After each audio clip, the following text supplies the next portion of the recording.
You're listening to the Online Marketing Made Easy podcast, episode number 158. Welcome to the Online Marketing Made Easy podcast. Business advice so easy, you'll feel like you're cheating. And now your host, Amy Porterfield.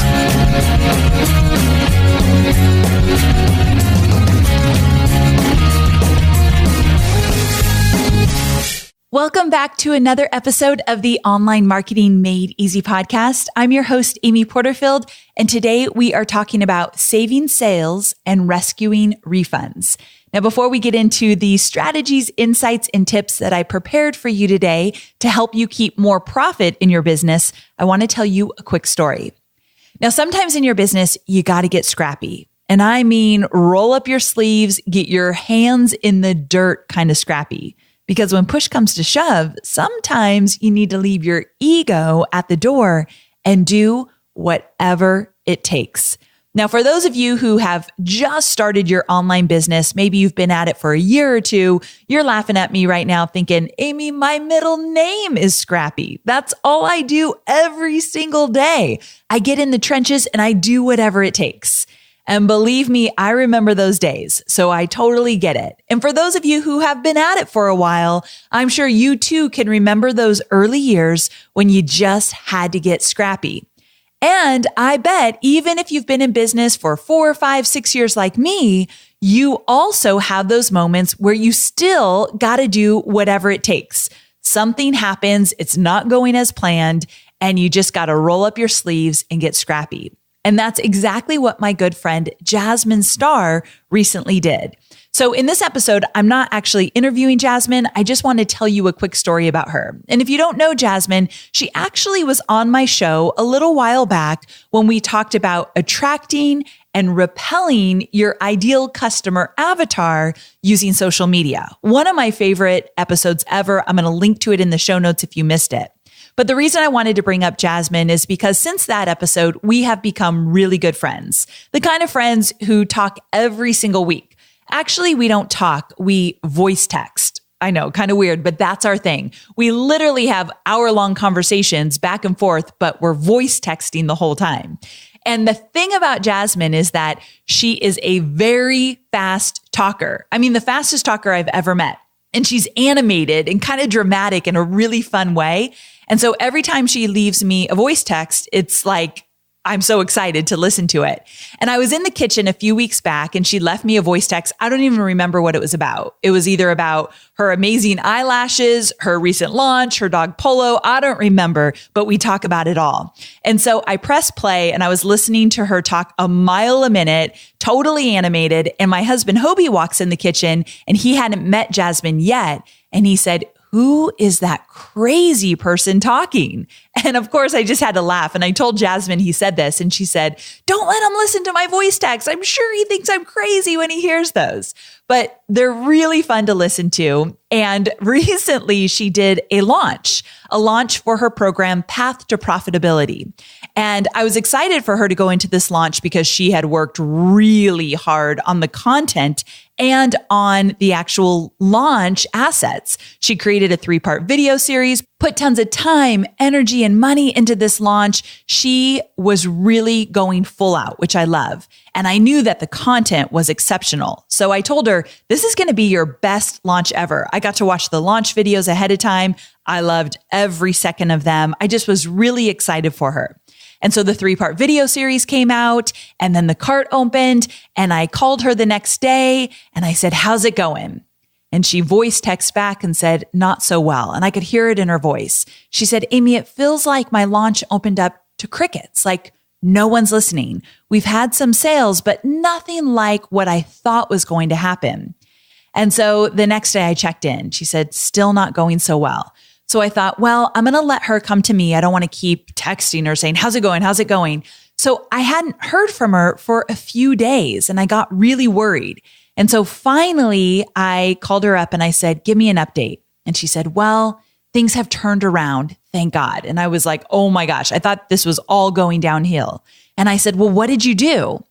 And as she told me what she did, I realized Jasmine and her husband, JD, who's her business partner, what they did is they got scrappy because things weren't going well in the first few days and they weren't really sure why. So what they decided to do was to personally answer every single question, comment, objective, worry that was related to their launch sequence. So when someone posted on social media, they would answer back personally and give a really insightful response to that person. When someone wrote into their support desk, Jasmine or JD would answer every single email. So not their VA, not their team. They got in the trenches for about a full week. She said, Amy, there were days that we never left our family room. All we did was answer questions, like thousands of questions, one-on-one to people. And when she told me this, I thought, holy cow, that is really what's probably missing in most people's live launches. They're not personally getting into the trenches because we talk so much about automation. Heck, I do. I'm moving so much of my business to automated launches. But that doesn't mean that I can't be live in the trenches, especially when my students or potential students need that extra help. So for a week, they answered every single question that was posted anywhere during the live launch. Personally, they did that. And I'm happy to say that when they closed the cart, they were way over their goal, meaning they hit it out of the park and then some.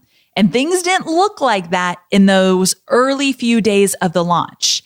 And Jasmine and JD had a choice. They could just say, this launch isn't going as planned. We're going to chalk it up to a big mistake. We don't know what went wrong, but it's just not producing the kind of results we thought. Or what they did instead is they just got scrappy. They did whatever it took and they made that launch a success. So the reason why I'm telling you this story is because I want to talk to you about what you can do to save the sale and also what you can do to rescue your own refunds. Because this is a crazy number, but the average refund rate for an online training program in our industry is about 20%. 20%. That is crazy, right? I don't want you to even be anywhere near this. I remember in my early days, around the time that I was still launching the Profit Lab, I would be so fixated on returns for that 30 days or 60 days, whatever it was at the time, before the refund policy ended. And I had this system where my assistant had to track every single refund that came in, tried to get a reason for why people wanted to refund. And I would just count them up and realize all this money I was losing. And I'd look at the refunds and think, what did I do wrong? Why am I getting these refunds? And at the time, it was about 12%. I had a 12% refund rate, and I was just devastated by it. And it was almost like I couldn't breathe until the refund policy had ended. And then I thought, okay, now I can look at how much profit I brought in and I could kind of figure out where I went wrong with all these refunds. Well, what if I told you that today my average refund rate between all three of my online training programs is a little less than 3%? Less than 3%. Now, I'm not bragging because, again, I know what it felt like to have that a whole lot higher than 3%. But I figured out some strategies that work really well to ensure that people never even think about asking for a refund. And I'm going to get into those in this episode for sure. So before we get into all the insights and strategies, I have a lot to cover. And I want you to use these strategies the next time you do a live launch. Heck, you can use a lot of them for automated launches because I'm using all of these in automation and with live launches. But because I'm going to cover a lot of ground, I created a 2-pager PDF where I list out each strategy and give you a little commentary about both so you can decide if that strategy is right for you and your business. I want you to use this the next time you launch. So all you need to do is go to amyporterfield.com/158 download.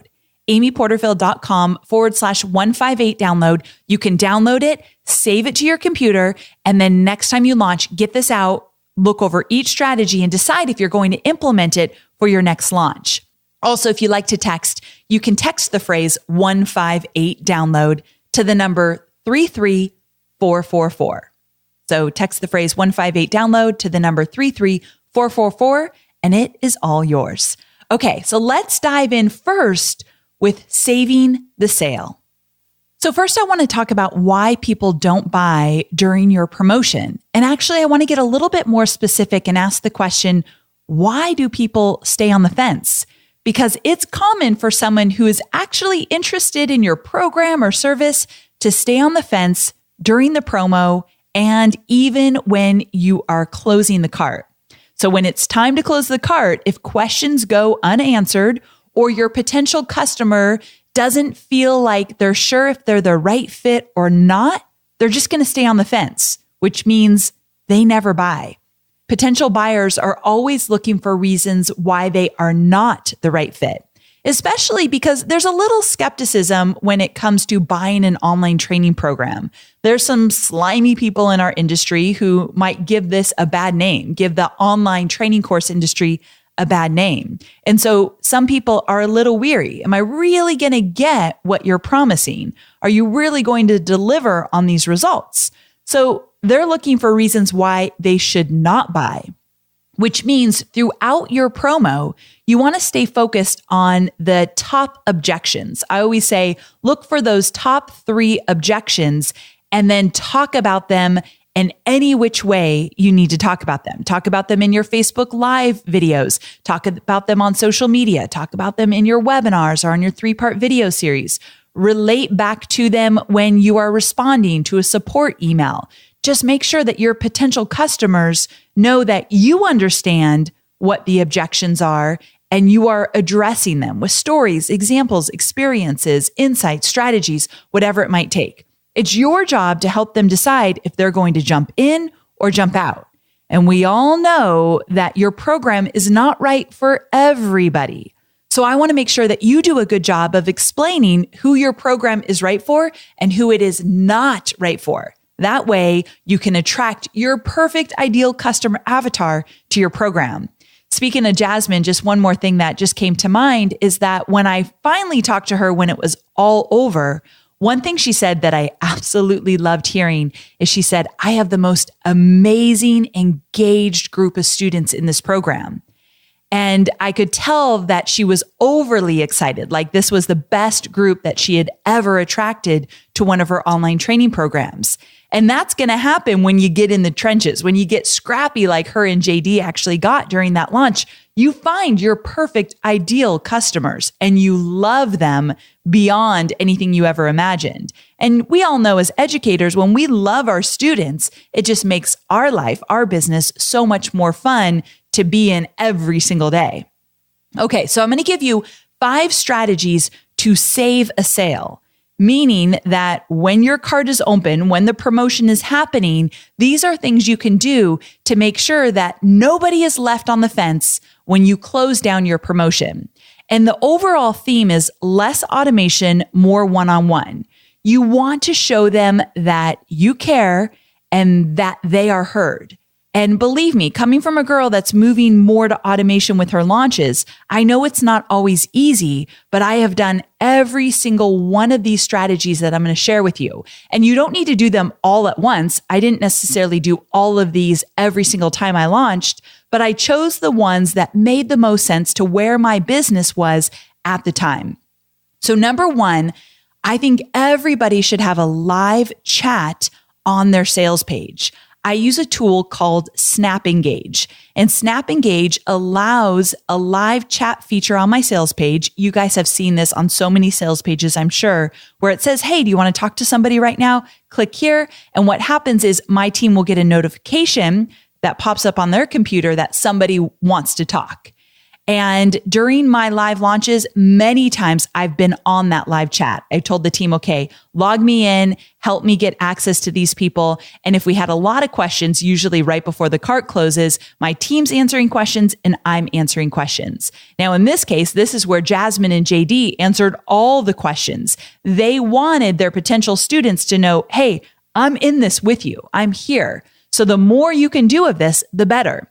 Now, remember, I'm not talking about 365 days of the year you have to do this. We're talking about during a very short, concentrated period of time when you got to clear the calendar and be totally available during that time to answer these questions. So I love the idea of a live chat on a sales page. I love the tool Snap Engage because you get a little notification, like a beep happens on your computer if you want it, so that you can go about your day doing what you're doing inside your business, but then you get a notification when someone has a question.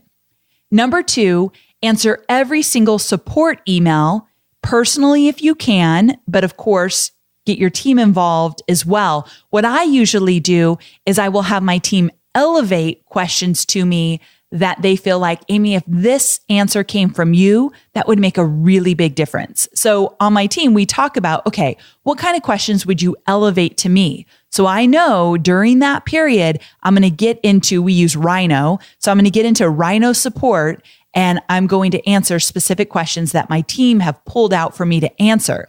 Now, one thing that I had to get used to is this is very timely. Like I didn't want people to wait hours and hours for me to respond. So I was doing this really regularly. In addition to that, I also create an FAQ for my support team.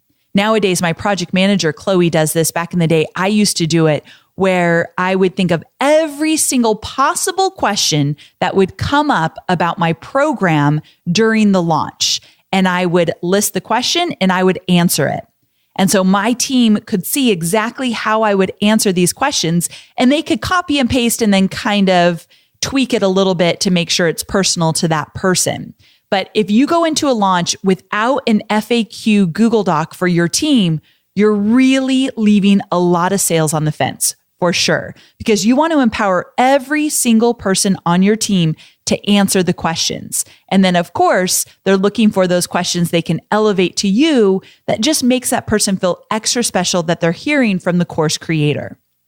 Number 3, FB Lives on your Facebook page and in any groups you might have. So during a launch, I think it is paramount to do Facebook Lives. That's what's working right now. And I don't think you should do any live launches without a few Facebook Lives. Now you can use Facebook Lives on your Facebook page as a mini training, and then you move people over to, let's say, your webinar. So that's one way to use a Facebook Live, but you can also use Facebook Lives when the cart is open for FAQs. So you get on and say, okay, the cart's closing in 48 hours.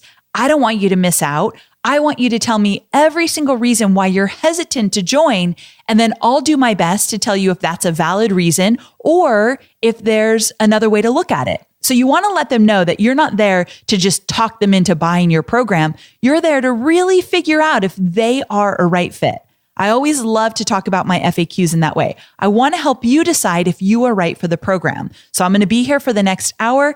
Any question goes, fire away. If you have a small audience, you might want to have a list of questions prepared that you just start out with. So if there's no questions to begin with, then you already have some things to talk about. Believe me, I've been there in my early years, not on Facebook Live because it actually didn't even exist when I started out. However, I've been in FAQs where I've started out with my list of questions that I came to the table with. Totally acceptable. I encourage it.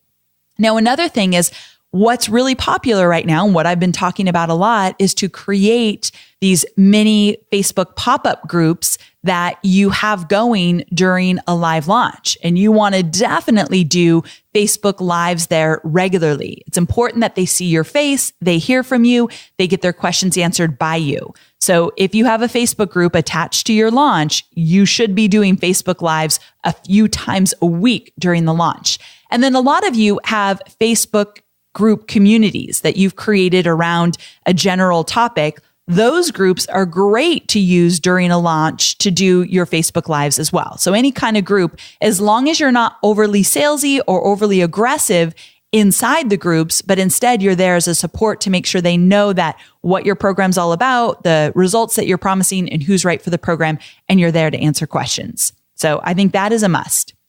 Number 4, if you're doing live webinars, a lot of the time my students, because I get in the trenches with my students in my webinars course, and I know this happens, they want to sail through the Q&A as fast as humanly possible.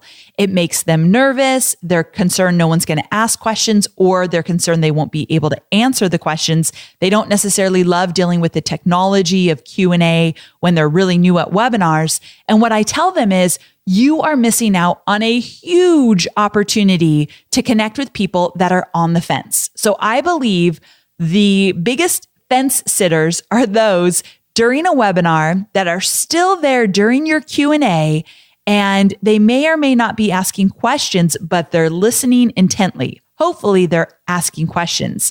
So what I've learned is that when I'm doing a webinar during a live launch, I've already sold my program during the end portion of the webinar, I'm getting into the Q&A.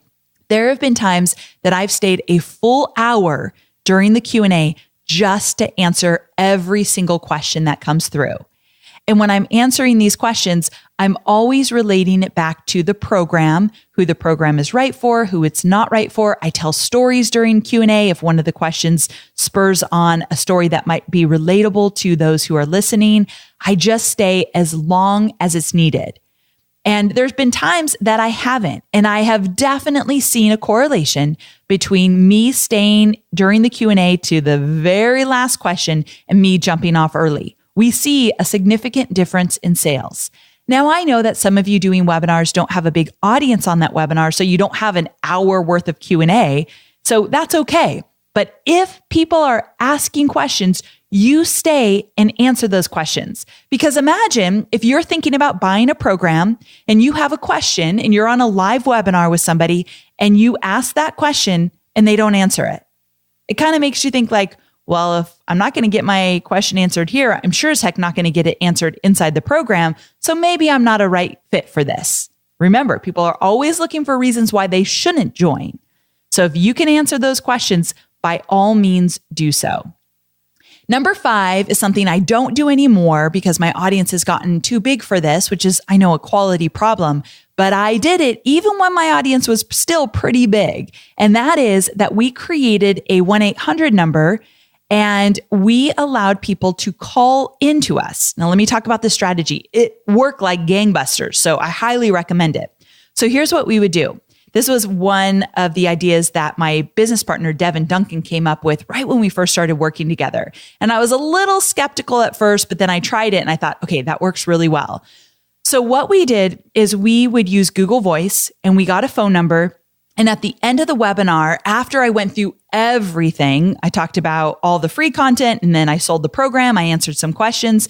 I would then say, listen, if you feel like you really want to talk to somebody, if you just feel like you've got this one very specific question that you would love just to chat with somebody about before you make the decision to join the program, I have a 1-800 number. And one of my team members, at one point, it was a gal named Gina, and then Travinia, my assistant at the time, was the person that took over that role. It was 2 people that knew my program really well and knew my ideal customer avatar really well. And they were good listeners and good problem solvers. So they were 2 people that were perfect for this role. And what I would do is I actually showed their picture on a slide on a webinar. And I said, let's say Travinia, for example, I said, Travinia is more than happy to talk to you. She knows my audience well. She knows who's perfect for this program. She knows the content well. And although I can't answer all of these calls personally, Travinia has agreed to do so for me.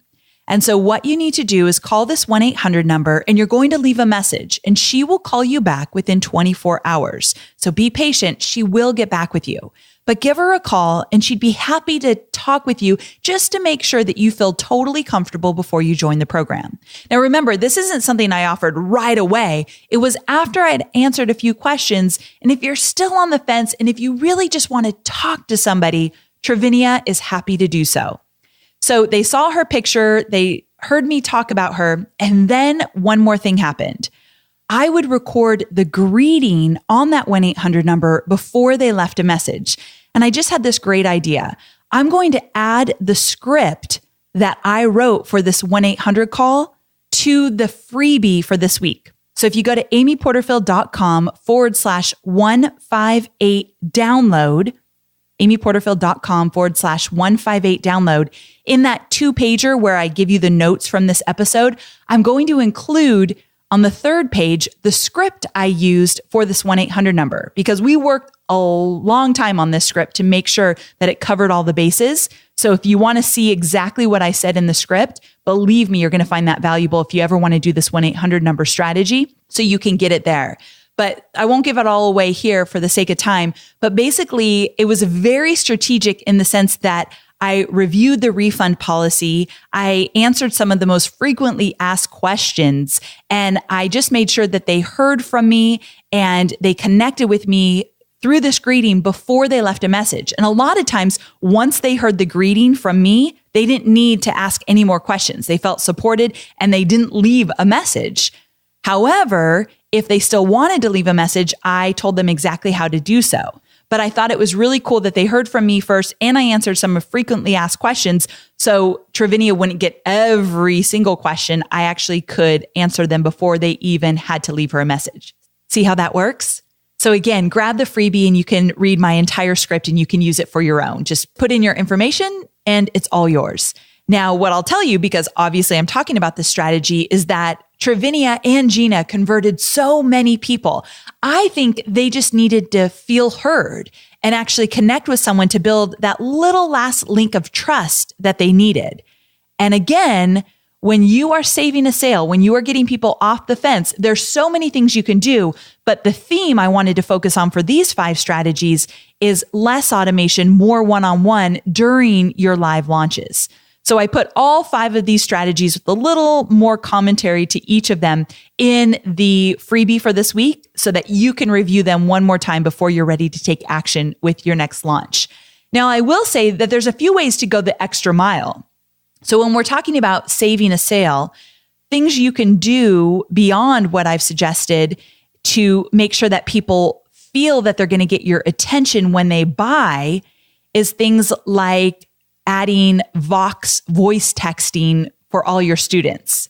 Now, if you're thinking, what are you talking about? I want you to go back and listen to episode 153 that I did with Victoria Gibson, because she talked about ways to make your online training program even more personal to your students, to go that extra mile and to stand out from all of your competition. And she talked about this thing where you would allow your students, obviously it would be a small group of students, to voice text you, kind of like what I talked about with Jasmine being the fast talker. They can voice text you and you can voice text them back. So it's a way to offer support while they're going through your program.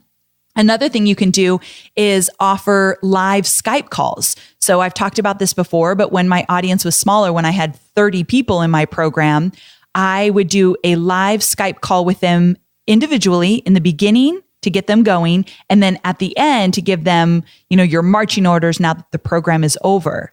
So offering these Skype calls made the program more personal. Also, Marie Forleo does something called office hours, where she actually will get on a call with the entire group, but they get to hear from her throughout the program via these office hours that, of course, are always recorded, but she would do them regularly during her 8-week program. So it's just another way for them to connect with her. She'd connect with them in the Facebook group, but also offer these office hours. So I love that idea as well. So why I'm bringing up these things to go the extra mile is that when you are promoting your program, if they hear as part of the offer that they get to connect with you, I mean, imagine if you told them they get to voice text you. Use that one sparingly, of course, maybe for an exclusive level of your program that only 10 people get access to. I don't know. You can be careful with that one. But if you offer more of you and you talk about that in the messaging on the sales page, when you're answering questions, these are the ways I'm going to support you. Going that extra mile makes a huge difference. And if your business is still small, take advantage of the stuff that I actually can't do anymore. I wish I did more of it, but I did enough of it that I think that's why I'm at where I'm at today. The more you can offer yourself, especially when your business is small, that's how you grow into a bigger business. That's one of the components that you want to think about. So going the extra mile could make a world of difference to getting those people that are on the fence, off the fence, and into your program. Okay, so now we're going to move into rescuing potential refunds. We went over the 5 strategies. I put all the 5 strategies in your freebie for this week, so you don't forget any of them.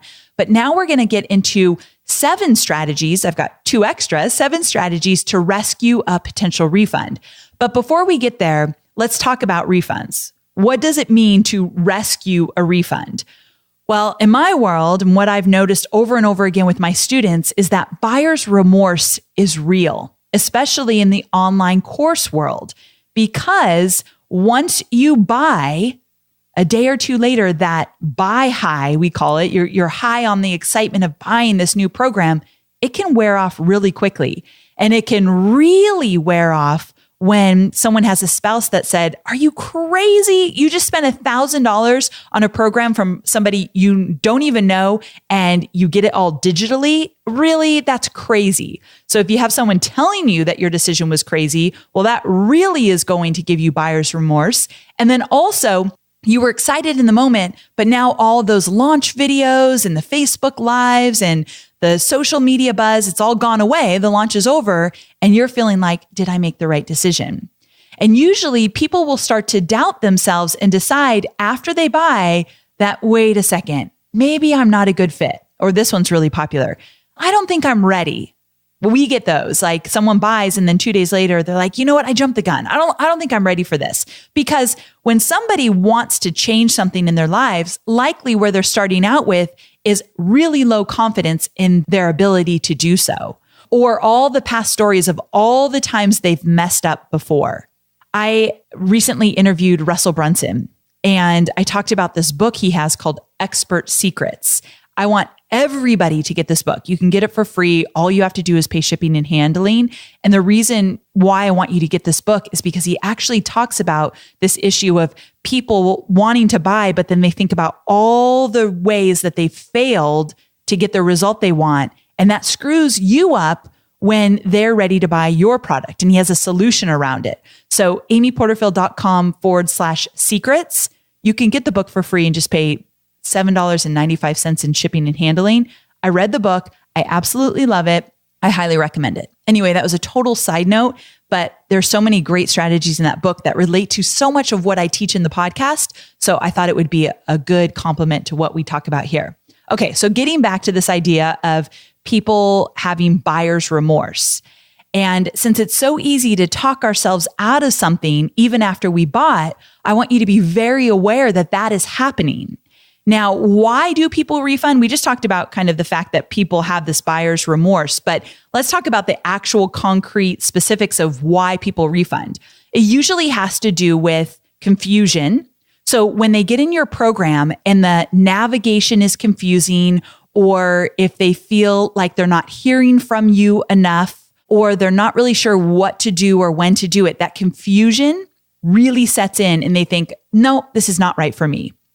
Or if they feel like right from the get-go, they're not going to be heard, which is why I love those ideas of building in more communication inside of your program, like the fact that they can get on Skype with you or going the extra mile with the voice texting. I mean, those are crazy strategies that not everyone's going to do, but they're going to get heard. And so that idea of, wait a second, what if I have a question and it's not going to get answered?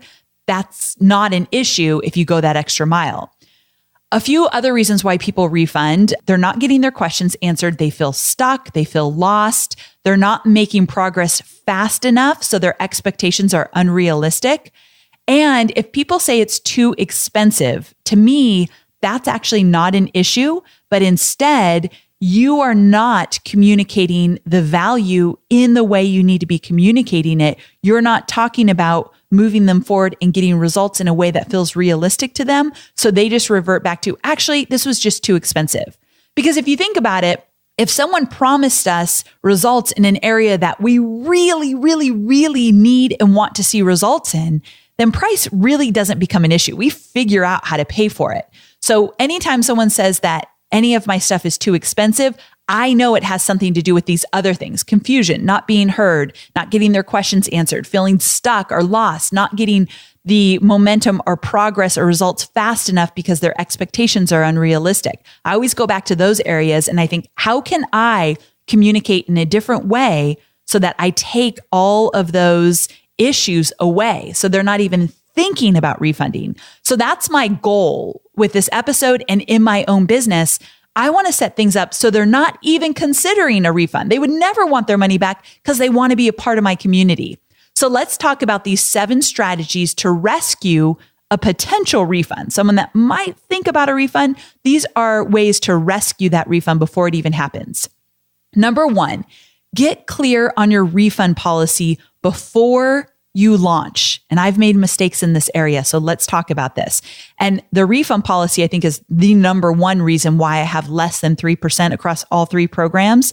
And we're talking about programs that have made me multi-millions. So we're talking about a lot of students, less than 3%. And I think the number one reason why that is because I finally figured out the refund policy that makes the most sense for me and my business and those going through my program. So first, I've talked about this on the show before, so I'll just briefly talk about this. For my programs, I have a 60-day refund policy where I will give you a full refund.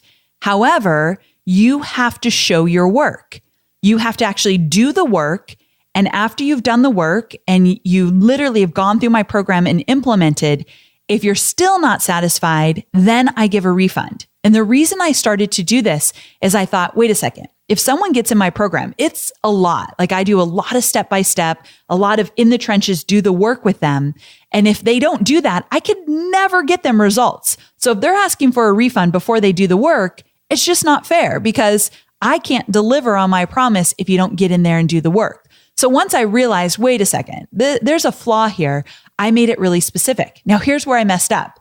In my early days, when I decided to make sure that people had to do the work, I wasn't incredibly specific about what work do you need to do. And so my assistant at the time, Travinia, she came to me and said, we're having a problem. If people ask for a refund and I say, well, you've got to do the work, I need to show them exactly what work they need to do. We were a little vague on what do the work meant. So now we totally spell it out. We tell them exactly based on what I teach in the program, what they have to do and what they have to show us and how they're going to show us. We actually have a system set up where they email us all of their work so we can review it. And so we had to go the extra mile and put all of this in place before we expected people to jump through all these hoops before they're able to get a refund. So we had to do some work on our end to make it more clear. Now, ever since I've done that, one thing that's really important is that I tell everybody before they buy, I have a very strict refund policy, and it's not easy to get a refund in my program. And I tell them why, about the fact that I can't get them any of the results they want if they don't do the work. And then I tell them, you can go read about my refund policy, but this is it in a nutshell. I talk about that on the webinar. I talk about that if someone is going to buy on a Facebook Live and I've discussed the program. I definitely talk about my strict refund policy. So it's very clear before anybody buys. So that's one thing. Another thing that, moving on from my own refund policy, my friend Marie Forleo of B-School, she has a refund policy of 2 weeks. So this is a question I get asked a lot, like how long should my refund policy be? 30 days, 60 days, 90 days? Well, Marie Forleo has 2 weeks. And she allows you basically to try out the program for 2 weeks and you decide if it's right for you. Now, I've noticed that over the years, she's gone through a few different refund policies, like trying out different things. And she's stuck with this one for a while. So obviously it's working well, where she allows you just to go through it just a little bit, just enough to know if it's right for you. And that means you get at least 10 training videos before the 2 weeks are up, plus tons of these worksheets that she put together. So you get access to a lot. By 2 weeks, you should know if you're in it or not. Now, I don't know all the particulars around that 2 weeks. I didn't look into it that deep, but the reason why I wanted to explain it to you here is because you don't have to do 30 days or 60 days. You just have to decide what is enough time for my students to get a really good taste about what this program is and how they can implement it. So Marie and I have different philosophies. I want someone to go through the whole thing and implement and then decide, because I feel like if you go through my whole program and implement, you're going to get results, even just small results. If you're kind of struggling in the beginning, which I always struggle in the beginning, so I'm sensitive to that. But even if you just get a little taste of it, you could see the potential. Where Marie's is a little bit different, where she's going to let you in for 2 weeks. You decide after the 2 weeks if you're in it and you want to continue or not. Her refund policy is tiny, like tiny. I'm going to guess, I know just enough because I'm a partner, I'm going to guess it's less than mine. So if mine's a little less than 3%, I think hers is even lower. I know that because I've sold a lot of her programs and I rarely ever get a refund. Now, it's not because of her refund policy. I think it's because of the program is stellar. Those first 2 weeks will knock your socks off, But there's another reason why I think her refund policy is so small, and I'm going to get to that in the next strategy. So we'll get to that in a second. So 30 days, 60 days, 90 days, that's usually what we see. But I even have a friend who has a 0 refund policy. At least she did a year ago when I went through one of her programs, and that's Nikki Elledge Brown. So Nikki has a program about copywriting. It's exceptional. I love Nikki. And when I heard that she actually doesn't give refunds, I thought, well, that's ballsy. Like, oh my gosh. But I loved it. And here's the thing. I don't care what your refund policy is. The magic in a refund policy and the success that comes from it is how you explain it. You have to communicate it in a way that your audience gets it. Whether you don't offer a refund policy or it's 90 days, I don't care what it is, you have to explain it so that people understand why you're offering what you're offering. I think that's the most important thing. Now, here's the greatest thing. If you're like me and you like to do research, go read other people's refund policies, see what they're doing. When someone offers a new program, dig a little bit deeper and see what that policy looks like. That will help you decide what's going to work for you. And you can always change it. Once you do another launch, you can change that refund policy for the new students. I think it's so important that you figure out what works best for you. If you don't want to do 90 days because you think that's going to freak you out and you're going to worry for 90 days all about it, don't do 90 days. I always like to remind myself and my students, and quite honestly, my husband Hobie reminds me of this all the time. Babe, it's your business. You're the boss. You get to decide what you're going to do. Whenever I'm complaining about something in my business, he reminds me that I get to do this business every single day and I get to make the decisions.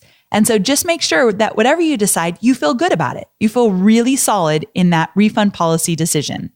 Okay, so moving on to number 2, this is a big one. Actually, I think this might be even better than the whole conversation around the refund policy, although we needed to start there.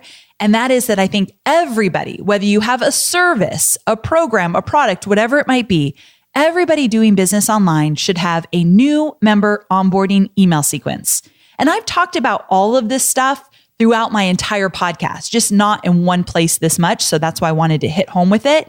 But the new member onboarding email sequence changed my business. So basically, what is it? It is an email sequence that you create usually in advance. But the first few times I did it, I was literally writing my emails the night before they went out. So be patient with yourself. You'll get there. But what happens is that the minute someone buys, you should be sending them a welcome email. And I love a welcome email that says, okay, welcome to the program. You've made a great decision. Here's why. Here's what to do next. And if you can put the link to your member site and the specific login details for that person in that welcome email, to me, that is the best experience you can give them. I know not everybody can do that based on the platform you are using for your member site. And it took us a while to figure it out. It basically is like this weird import that we had to do with Infusionsoft and I think Wishlist Member. And I think we used one other tool. It wasn't the easiest thing we've ever done, but we figured it out. And so now when you join my program, you get an email that says, here's your login details. So I love doing it that way. If you can figure it out, it's worth the time and effort to figure that out. Versus, here's the other way people do it. The platform you're using, let's say it's Wishlist Member versus Wishlist Member sending an email to your student saying, hi, here's the login details. I hate those emails. I think they're impersonal and I don't think that they set you up from day one in a good position to be their leader. So I just am biased and kind of can get on my high horse about that one, but that's how I feel. Okay, so you start the email sequence off with that welcome email. And then basically you look at how long it's going to take someone to go through your program. And I think you should be sending them an email every single week. And those emails every single week as they're going through your program, they do 3 things. They encourage your students to keep moving forward. They inspire your students to know that this is doable and they can do it, and they inform your students. So if they need to know anything, if they need an update, whatever, these emails will do that. And I typically love to use stories and examples to inspire and encourage along the way. I make them really personal. I let my personality shine through. I make them casual, but really, the message with the new member email sequence is, hey, I'm with you on this journey. You're not alone. And doing anything on business, it can feel really lonely. So you're saying you're not alone. Now, I believe that my new member onboarding sequences are stellar. Some of them are 10 weeks long because I know it's going to take people a significant amount of time to start implementing and getting things up and running. They go out once a week, and they have definitely decreased my refund rate. So once I implemented these, I saw a significant decline in refunds. So I think everybody should have them. And again, what I mentioned earlier, so you really understand, is that when I first started doing these, I wasn't ready with a new member onboarding sequence. So every Sunday, I literally was writing them, and then they would go out every Monday. And they're really important when you're dripping content. So we're going to talk about this idea of dripping the content versus giving it all at once. I'm going to wrap up this episode with that conversation. But if you're dripping content, you have to have an email every single week that says, okay, your new module is ready for you. And that's a great opportunity to then give a story or an example. And if you can, every single email you send, I would say in the PS, and just to make it easy for you, here's the URL to go to your member site, and here's your login details. I love that. How many times have you searched for login details of a program? Imagine if every week you were getting a new email encouraging you to keep moving forward. And by the way, here's your login details just to make it easy. I love it. Now, one thing that Marie did really well during B School is that on one of her very final emails during the new member onboarding sequence, she told this story of when she was a Nike, I don't even know what you call it. Forgive me, Marie, but like a Nike dancer. She was on the Nike team, and they would do these big fitness expos, and she would be up on stage doing workouts and dancing and all this stuff. I totally did not do that justice. I apologize. But that's not the point of my story. My point of my story is she put herself in the email to tell a story about she was at one of these Nike experiences, and she was dead tired, and she was exhausted, and she had zero left in her. And then she thought, I've got to finish strong. I've got to get the energy to do this. So she talked about that experience, and the whole thing was about, you're at the very end. Do not give up now. See how the stories just make it so much more fun to talk about moving your students to that finish line? So I want us all to think about those stories that we can take from our own lives or our students' lives and encourage others to get to the finish line. Because like the number one challenge with an online training course is people don't finish it. So the new member onboarding sequence can definitely help get your students to the finish line. So you decide how many emails you want to send and how often, but I just wanted to give you a taste of what that would look like. Okay, number 3, a members only Facebook group. Heck, I don't even need to talk about this. I will link to the episode where I talk about my experience with paid groups. Basically, I call them paid Facebook groups because if you pay to be in one of my programs, you get access to a private Facebook group for members only. This is a game changer. I cannot do any more programs without having these Facebook groups. And if for some reason Facebook groups aren't popular a year from now, I'll find another way to do this. But I love that they have a community, and I love that I do Facebook Lives in the groups. And here's a little hint. If you are a member of my program, List Builders Lab, we're updating the program this summer. So if you're already a member, you get all the new stuff. And I'm going to be more active in your private Facebook group. So right now I'm only active in courses that convert and webinars that convert. And then of course my B School bonus group. So I'm in there all the time doing videos every single week and answering questions. My List Builders Lab is a lower price point product. And so I have a community manager that's in there. But we did a survey, and that's the number one thing you all want. So you will definitely see me more in the group. I'll give you more details this summer, but I'm coming for you. Okay, so a private Facebook group for members only, game changer, episode number 146. I talk about this in length. You got to do it. Okay, number 4.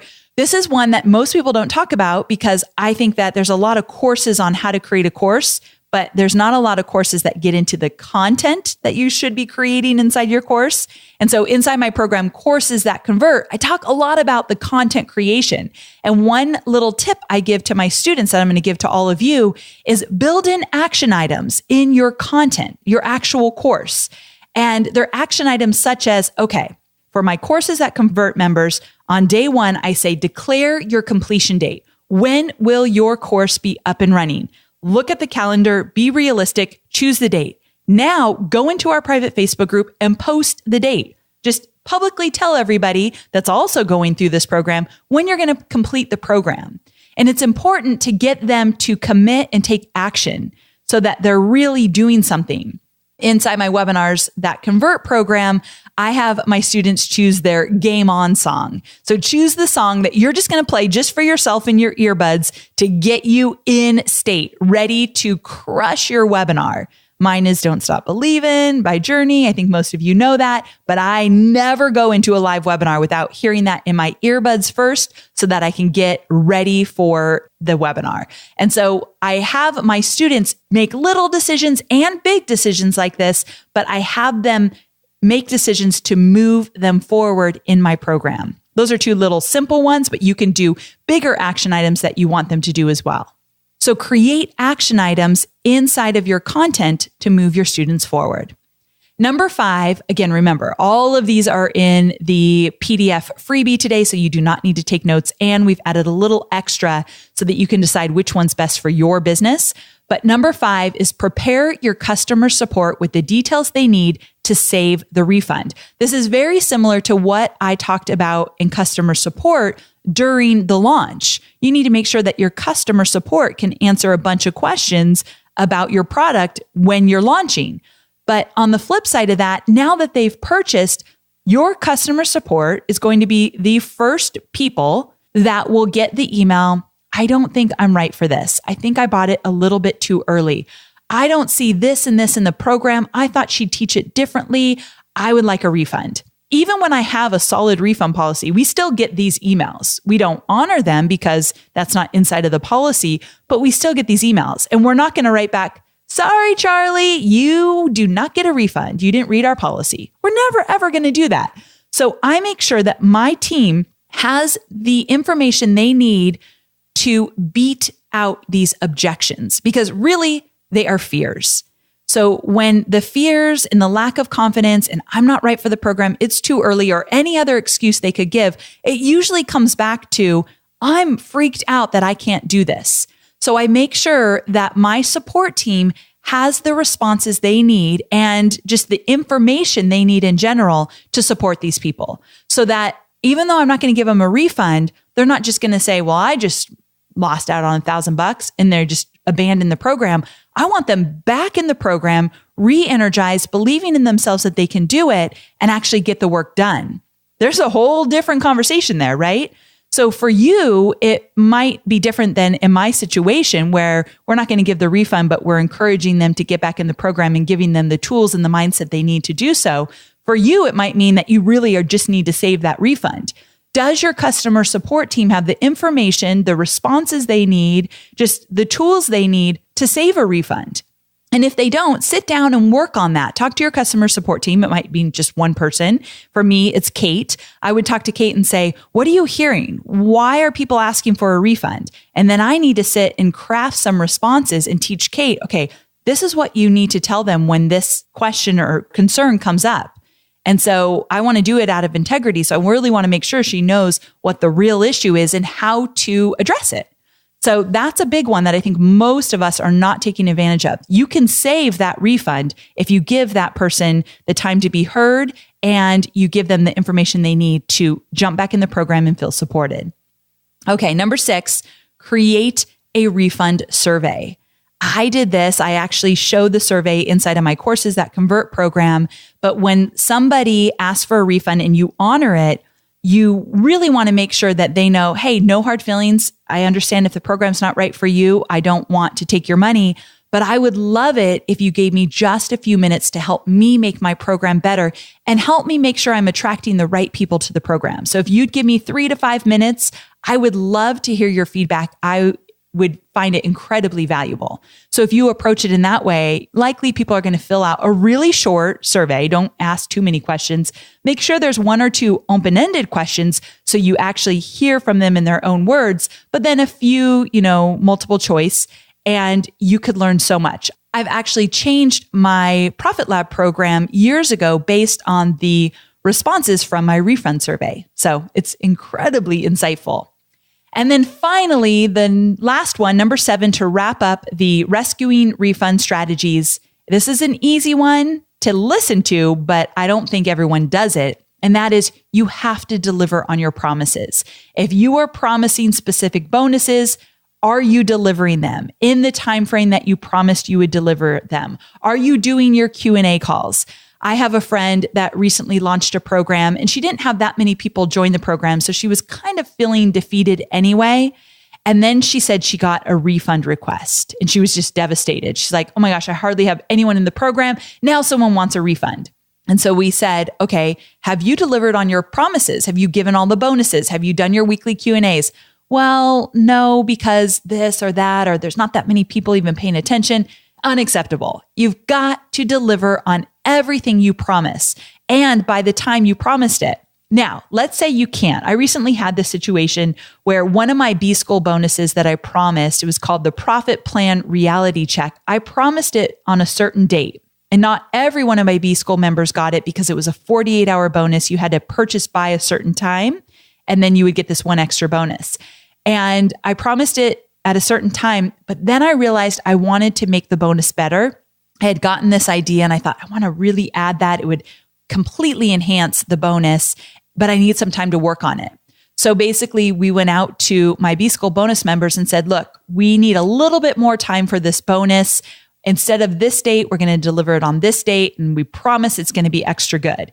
So I hated doing that, but at the same time, I knew if I communicated with them, and they had tons of other content they still needed to get to, so I didn't feel that bad. I knew that they were inundated with the B-School program, but as long as I communicated it, I felt good about it. And that's what's important. So overall, it's the communication, setting expectations, and delivering on your promises. You've got to do it. And so what helps you is before you actually launch, make sure that you have on your calendar when you're going to complete everything and deliver everything. So a lot of the times when I promise on bonuses during B-School, I actually create them after B-School has launched. I make them really personal. I redo them every single year. So on my calendar, we have all the due dates. So I know I'm spending probably a full month delivering, creating, putting together all of the B-School bonuses. But if I didn't have them on my calendar, I'd miss every single one of those deadlines. So you got to deliver on your promises because that's when word of mouth becomes really strong. When I hear people say, Amy delivered on every single promise, I'm like beaming. And I've heard it many times. And it's like one of my things that I'm most proud about. So I want that for you as well. So it's all about integrity, of course. And I'm sure you've got a lot of it. So that one probably you got in the bag. Now, before we wrap up, we're into the final stretch. I want to talk to you about this concept of dripping your content versus not dripping your content and giving it all away at once, because this definitely does affect saving the sale. People will jump in and jump out when they learn how you're going to deliver the content, but even more so, it affects refunds. So first of all, when you drip the content, that means you're giving content away week by week. So each week you're likely releasing a new module, and this gives you the opportunity to email your students and say, okay, a new module has been released. Here's what you can expect. Here's what I want you to do. Keep this in mind. You can inspire, educate. So your new member onboarding sequence basically becomes notification of a new module coming out and then some extra information. Or you could give it all at once and then people can go at their own pace. There are pros and cons to both of these, and I'll talk about that in just a moment. But basically, you need to experiment, I think, with both. And I do believe that dripping your content is probably the smartest decision, because when somebody gets into your program and they see all of your videos, all of your cheat sheets and checklists, everything, it could feel like they're instantly drinking from a fire hose. And remember, confusion and overwhelm lead to people saying, this program's not right for me. So it's easy to overwhelm your students when you give it all at once. So Marie Forleo with B-School, she drips the content. Every single week you get a new module. And I think Jeff Walker with his program, I've heard him talk about dripping content, and I think he drips his as well. And he mentioned that it's like you're in a college class and you're showing up to class every single week. This is advanced content. You don't want to ingest it all at once, but you want to tackle it piece by piece. And so I really do believe that content creators and educators are doing a huge service to their students by dripping the content and following them on the journey. When you're doing live launches, this makes most sense because you always know where your students are in the program because you've only released a certain amount of content. And it makes sense with the refund policy. When you're dripping the content, like for B-School, Marie's only released the first 2 modules and the refund policy is for the first 2 weeks. After you get the first 2 weeks, you decide if you're in or you're out, but you haven't seen any of the other content. So it's all protected from those people that are going to eventually ask for a refund. So I like that whole concept. I love the idea of dripping from a course creator standpoint. However, I don't drip my content. And I know some of you are like, but Amy, you don't drip. If you're my student, you know this. And the reason for that is I have dripped my content in the early years and I got so much feedback from my students. I mean, tons of feedback that they just want it all at once because they want to go at their own pace. Now, as a course creator, that makes me nervous because I know some of you get into my program, you see all those videos and all of those cheat sheets and checklists, and you're like, holy cow, Amy, this is a lot. And right away, if you feel that overwhelm, I'm thinking in my head, I know, this is why I wanted to drip it. But because so many of you want to go at your own pace, I want to have that available for you. And to tell you quite honestly, I like when I'm going through a program, I actually like to get the whole thing as well. I recently joined a program totally unrelated to online marketing. It was more about eating clean and they drip the content. And as a course creator, I love that. And they communicated really well about when the content was going to be created. But when I bought it, I was ready to dive in. I had the time to focus on it. I had like a 2-week period that it was a little bit of a slower time for me. So I was ready. Well, the content actually didn't even get going until about 2 weeks. And once they started to drip it, I was deep into another project. I had lost focus on what I had just purchased, and I haven't even gone through the content yet. I hate to admit that, but it's true. Now, the good news is I have it on my calendar when I get to go through it and actually focus on it. So I had to schedule it to make it real, but I just lost that window. So there is something to be said about someone just joining. They're super excited. So get them going when they're excited.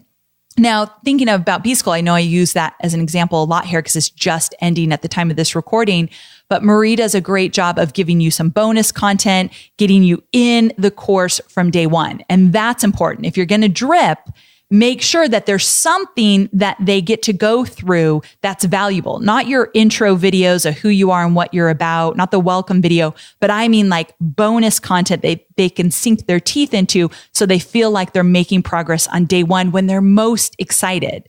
So I just wanted to share that with you because I do not drip my content. I see the benefits of dripping your content, but if you don't drip your content and you give it all at once, you have to do an exceptional job of making sure people know how to navigate, making sure you have an easy to use member site, you have a welcome video, the welcome email explains to them where to start, and you do a very good job of not letting them get overwhelmed. You talk about the overwhelm, you squash those objections and fears, and you just make sure that they feel supported along the way. But quite honestly, I think that making sure they feel supported along the way is important for either drip content or not drip.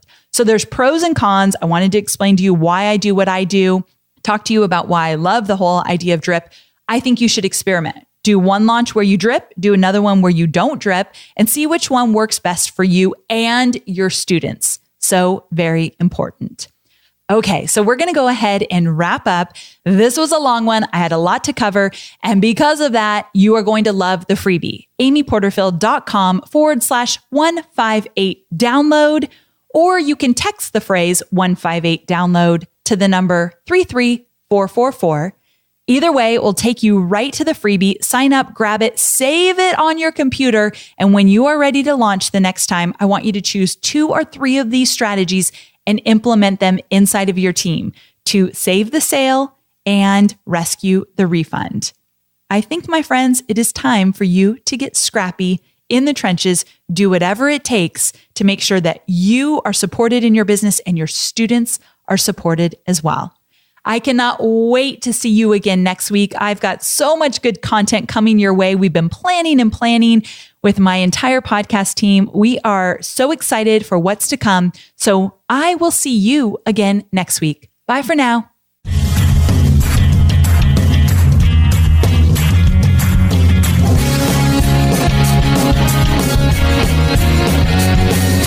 Thanks for listening to the Online Marketing Made Easy podcast at www.amyporterfield.com.